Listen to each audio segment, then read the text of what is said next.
meninos e meninas. Essa é mais uma aula de filosofia da primeira série do ensino médio. Essa é a nossa aula de número 1 do quarto bimestre.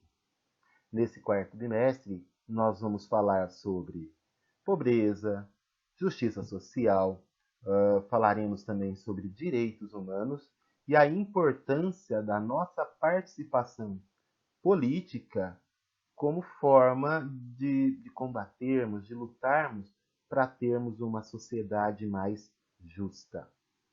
Então, essa nossa aula de número 1 tem aí como título Quem Quer Dinheiro? Reflexões sobre pobreza e justiça social. A gente pretende nessa aula que, a partir da conceituação do que é pobreza, a gente consiga perceber como é que entender isso, né, entender a condição de pobreza material como uma questão social importante, como uma questão social relevante, e como é que isso pode nos ajudar a pensar essa questão e pensar em possíveis saídas, possíveis solução. E a partir da aula de hoje e nas próximas, nós vamos refletir, nós vamos estudar, nós vamos pensar com o auxílio de documentos e de alguns filósofos como que a gente pensa a questão da pobreza. Ok? Como a gente pensa a questão da superação da pobreza, para ser mais exato. Então, a gente começa conceituando o que é pobreza. Quando alguém te diz, olha, eu sou pobre, qual é a primeira ideia que vem à sua cabeça? A maioria das pessoas, quando dizem eu sou pobre, elas estão se referindo a algum tipo de carência, a alguma coisa que faz falta para elas.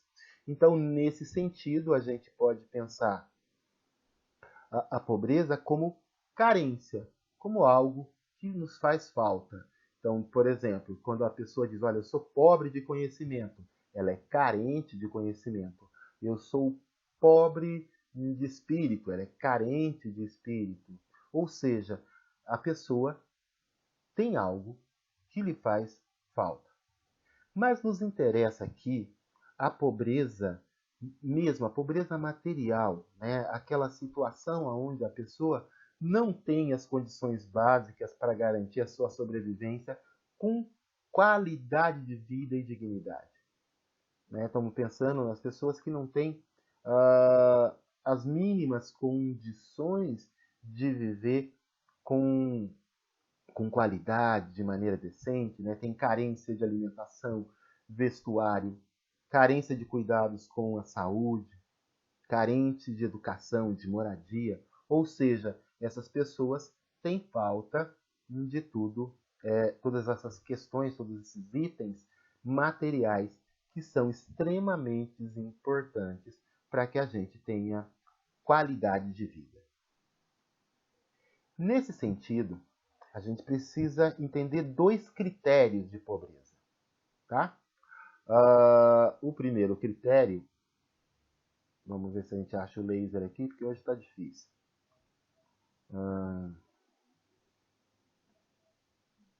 Deixa eu voltar. Não achei o laser. Então vamos lá, vamos seguir. O primeiro critério a gente chama de critério unidimensional, né? Que é o critério que utiliza um item, uma coisa só, né? Só uma coisa como critério de pobreza.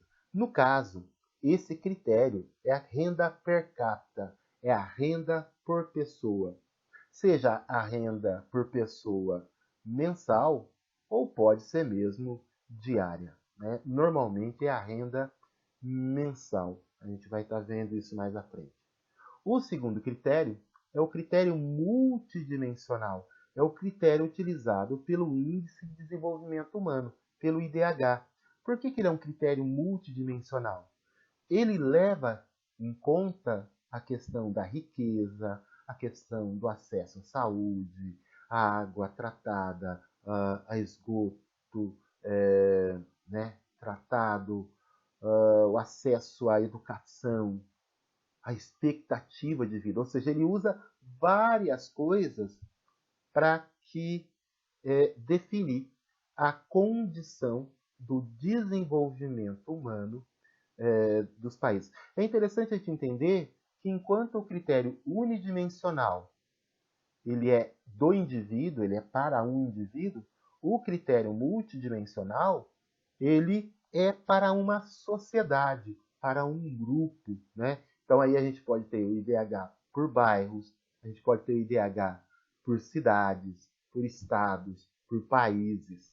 Normalmente a gente dá uma olhada no IDH dos países, mas tem dados, né, disponíveis no caso aqui do Brasil, pelo IBGE e por vários organismos, em alguns sites da internet você encontra também, o IDH aí do seu município, né? Aí da sua cidade, IDH de Sumaré ou de Nova Odessa, não sei aonde você mora exatamente, né? Mas dá para medir o índice de pobreza, de desenvolvimento das pessoas, né? Da comunidade, daí do seu local onde você vive. Beleza?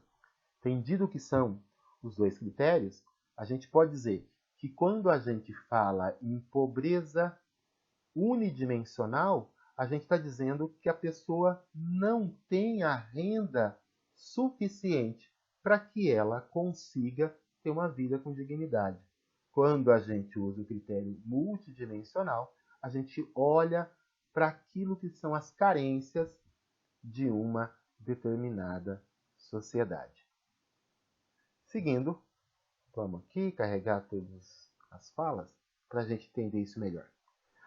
Um organismo internacional que usa o critério unidimensional é o Banco Mundial, né? O Banco Mundial é extremamente interessante porque ele é um organismo que faz empréstimos para os países aí para promover o seu desenvolvimento, né? E no Banco Mundial tem dinheiro dos países desenvolvidos, ou seja, é um banco de fomento, é um banco que estimula os países a criarem políticas para a superação dessa condição de pobreza. Hoje, no ano de 2020, né, eu peguei o dado de 2019, porque 2020 é esse ano extremamente atípico, mas ficou aqui a questão, por exemplo, eles vão classificar dois tipos de pobreza, né? A extrema pobreza e a pobreza. Para a gente entender, quem é extremamente pobre vive com menos de 2 dólares por dia. Hoje, pelo valor do dólar do Brasil, dá em torno de 11 reais por dia. Então é a renda per capita por dia, né? Então, quem ganha menos de 11 reais por dia, quem tem como renda menos de 11 reais, é extremamente pobre. E pobre é quem vive com um pouco mais de 2 dólares por dia, ou seja, pouco mais de 11 reais. Vamos ver como é que isso fica na prática, né? Vamos calcular aqui, vamos ver a situação de uma família, a renda de uma família. E é muito interessante. Pegando um salário mínimo pago aqui no estado de São Paulo, que é em torno de R$ 1.050, para uma família de 4 pessoas, dá um total de R$ 265,50 para cada membro da família por mês. Essa família, né, ela é extremamente pobre de acordo com o critério do Banco Mundial, porque quando a gente divide a renda de cada um da família, ou seja, a renda de cada indivíduo, a gente tem aí um valor de R$ 8,75, menos do que os 2 dólares que ele usa como critério. Se essa família aumentar sua renda em meio salário mínimo, essa família já muda, né? Já sai da situação de extrema pobreza. Tá? O professor errou aqui na escrita do slide, mas é só pobre. tá? Já melhorou a condição de vida.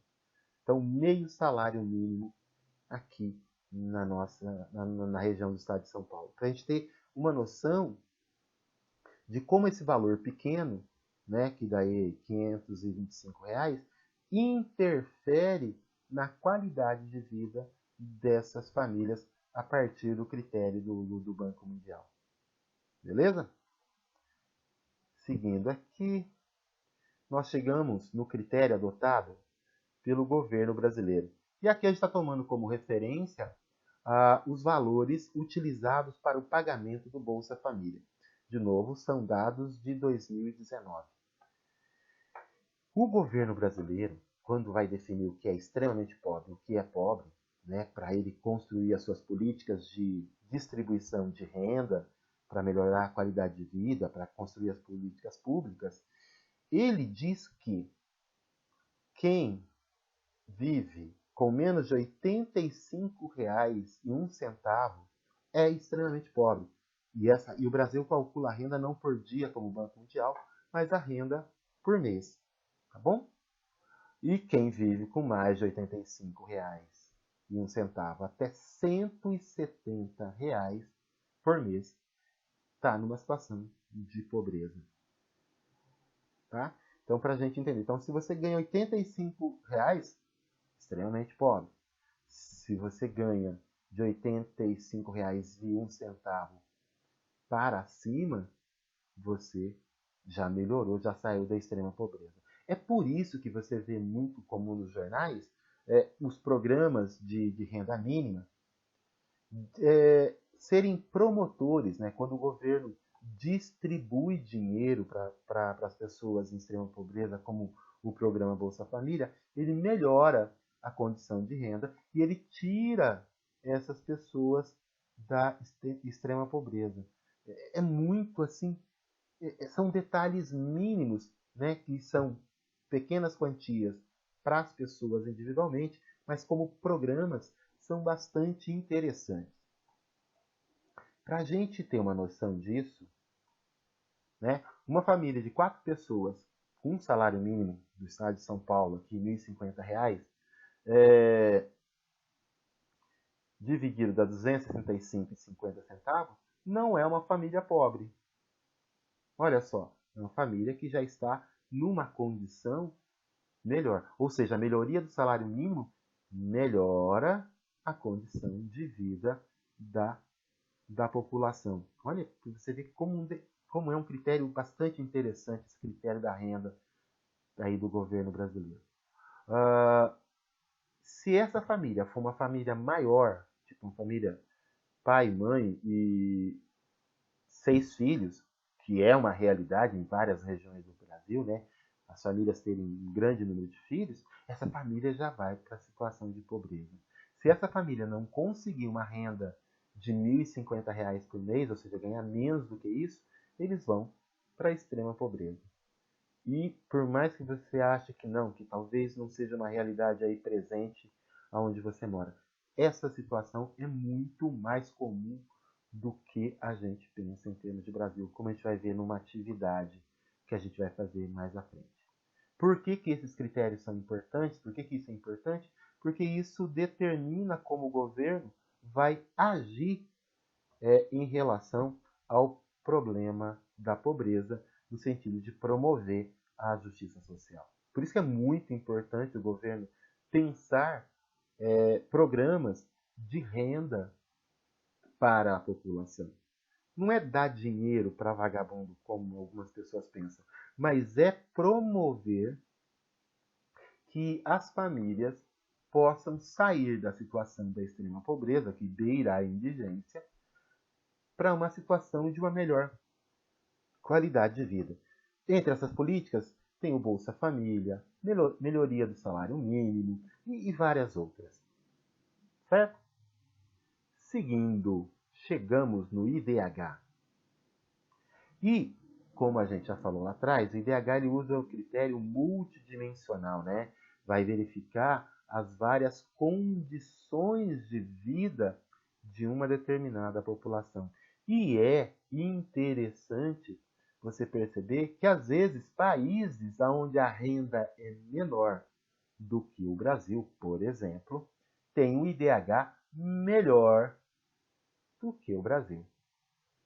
Tá? Por quê? Porque as pessoas têm acesso a outras coisas, como saúde e educação de altíssima qualidade. Para a gente entender um pouquinho melhor esse critério multidimensional do IDH, a gente tem que saber quem o faz. Quem faz esse Índice de Desenvolvimento Humano é um órgão das Nações Unidas chamado PNUD. Ou seja, anota aí no seu caderno que é importante. PNUD quer dizer Programa das Nações Unidas para o Desenvolvimento. É um órgão que orienta, que promove, que diz para os governos, não é que ele obriga, mas ele diz para os governos como é que está o quadro da sua população em relação ao desenvolvimento, à qualidade de vida que essa população está vivendo. E, nesse sentido, é algo bastante importante para que os políticos promovam, criem políticas de promoção, criem políticas de distribuição desses serviços. Beleza? Quem pensou isso? Olha, isso foi desenvolvido em 1990 por dois economistas, um paquistanês, Mahbub, tá? Espero que a minha pronúncia seja correta, e um indiano chamado Amartya. E como é que ele funciona, né? Como é que é o critério aí do IDH? Quando o país se aproxima de 1, quanto mais ele se aproxima de 1, mais desenvolvido é o país. Então, os países que estão mais próximos de 1 são países desenvolvidos, como a gente vai ver no nosso exemplo no próximo slide. Tá? Olha aqui, ó. País mais desenvolvido do mundo em 2019. E é interessante a gente entender de novo como é que funciona esse critério multidimensional. Porque a renda na Noruega per capita não é maior do que a renda per capita de um país como os Estados Unidos. Mas a qualidade de vida, o acesso à educação, à saúde, à expectativa de vida, a questão da qualidade de esgoto, água tratada, é muito melhor do que os Estados Unidos. Tá? Por que eu estou usando os Estados Unidos? Porque às vezes a gente toma os Estados Unidos como referência e talvez ele não seja a melhor referência em termos de desenvolvimento humano. O IDH da Noruega é 0,954, quase chegando a 1, falta só 46, 0,46 para ele chegar em 1. É quase ideal. Tá? E aí você tem outros exemplos, Irlanda, tá? Que é um dos países ali da ilha lá da Grã-Bretanha, Alemanha, Hong Kong, Suíça, Austrália, Islândia. Tá? Esses são os 7 primeiros países, né? Os 7 países com mais qualidade de vida do mundo. E o Brasil? O Brasil fica aqui, no grupo do meio, né? Ele está no grupo dos países em desenvolvimento. O nosso IDH está longe de 1, mas também está muito longe do 0. Então a gente é mais ou menos. Quando a gente fala que o Brasil é um país pobre, o Brasil não é um país pobre de acordo com o IDH, mas é um país que está se desenvolvendo. O que acontece é que nos últimos anos, tá? Nos últimos 2 anos para cá, o Brasil, que estava na posição 75, desceu para a posição 79. Aí você fala assim, o Brasil piorou? Não necessariamente. São os outros países que melhoraram as suas políticas de educação, saúde, né? Então são eles que cresceram, são eles que desenvolveram mais do que o Brasil. Aqui, olha, aqui mostra o crescimento. Enquanto o Brasil cresceu só 0,001, esses outros países cresceram 0,02, 0,03. Então, são países que cresceram mais do que o Brasil e aí ultrapassaram o Brasil. Mas o Brasil está ali naquela faixa do meio, em termos de qualidade de vida em relação ao IDH. Está longe do ideal, mas também não é o pior do mundo. O pior IDH do mundo, que são os países subdesenvolvidos, que estão lá embaixo, é o Malawi. Tá? A gente tem aí países nessa faixa final do IDH, como Senegal, Togo, Sudão, Afeganistão. Tá bom? São países que estão lá embaixo. Qual é a fonte que o professor usou? Wikipedia. Ah, mas com relação ao IDH é muito bacana. Acessa lá, você vai ver todos os países do mundo, você vai ver todos os IDH e você vai ver que tem bastante informação e é legal a gente perceber que países, às vezes, que a gente ouve na imprensa falar que são piores do que o Brasil, como, por exemplo, Cuba, estão em índice de desenvolvimento muito melhor do que o Brasil. Tá? O nosso vizinho aqui, ó, a Argentina, está numa situação melhor do que o Brasil. Tem mais qualidade de vida do que o Brasil. É para a gente começar a pensar e entender todas esses critérios de pobreza, como é que eles nos ajudam a pensar quais são os caminhos para a justiça social. E a gente poderia se perguntar ainda quais as causas de pobreza. O professor Paulo está levando em conta o IDH, mais do que a renda, mais o fato das pessoas terem muita renda, ele está levando em conta o IDH. Por que o IDH? Porque o IDH ele me mostra que a má distribuição de recursos financeiros e sociais, ou seja, moradia, alimentação, saúde e educação, são coisas muito importantes para a gente retirar as pessoas de uma situação de extrema pobreza. Para você entender, quanto maior a escolaridade de uma pessoa, quanto mais tempo ela passa na escola, quanto mais tempo ela estuda, melhor é a renda dela, melhor é o salário que ela recebe por mês e, consequentemente, há uma melhoria de toda a sua situação de vida.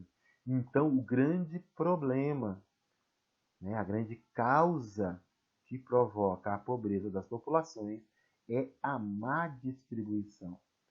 Porque se você pegar alguns desses países que estão com o pior IDH do mundo, não é que falta dinheiro. Às vezes esse dinheiro está mal distribuído. Vamos olhar aqui o primeiro quadrinho do professor. Tem gente com muito e gente sem nada. Ok? Então vamos lá, vamos para as atividades. Você vai responder, você que faz atividade aí pelo Classroom, que vai fazer as atividades pelo formulário do Google Forms, você vai ter 5 perguntas. Tá? São perguntas dissertativas, para que você repense e faça a sua reflexão, porém, estão lá no formulário para facilitar a sua resposta. Tudo bem?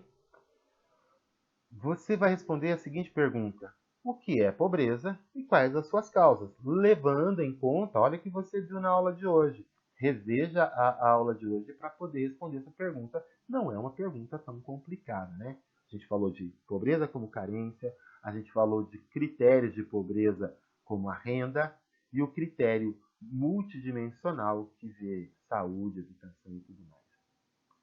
E já falando disso, a gente explica a questão 2 e 3, né?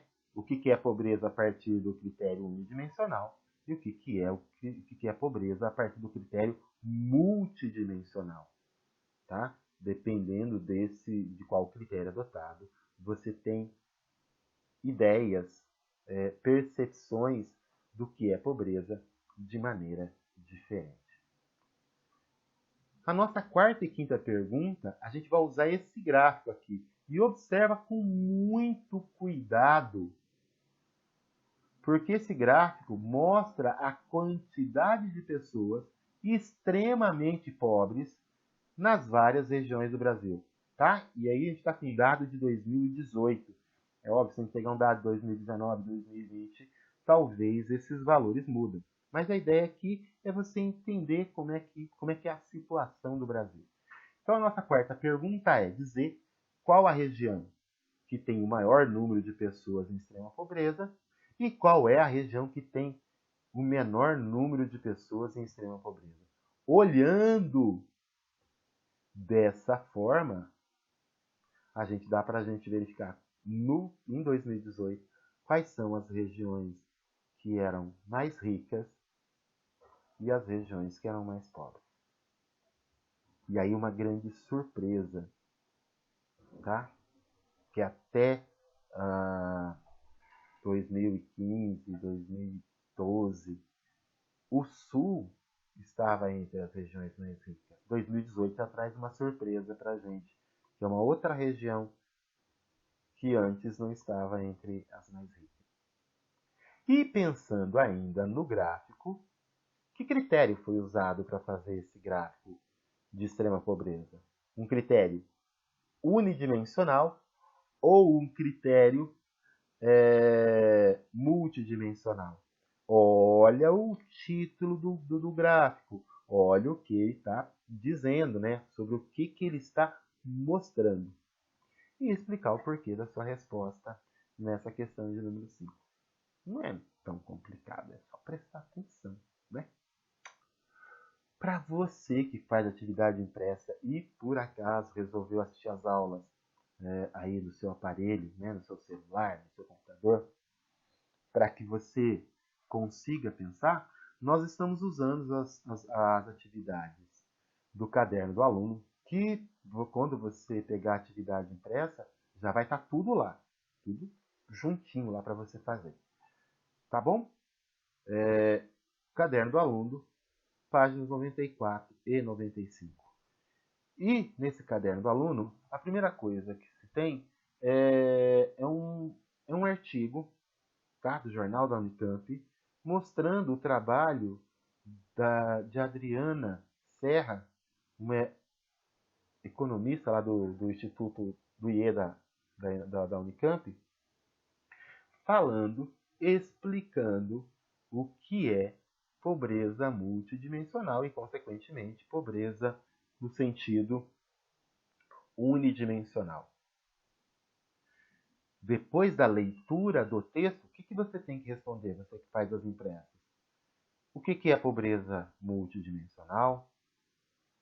O que o texto destaca como fragilidade, né, na estrutura social? E o que é preciso fazer para diminuir essas diferenças? E aí vem o desafio. O que a gente tem que fazer para diminuir essas diferenças sociais entre os extremamente pobres e os mais ricos? Tá bom? Espero que você tenha entendido, tenha aí aproveitado a aula, compreendido o conteúdo. Beijo, um abraço, se cuida!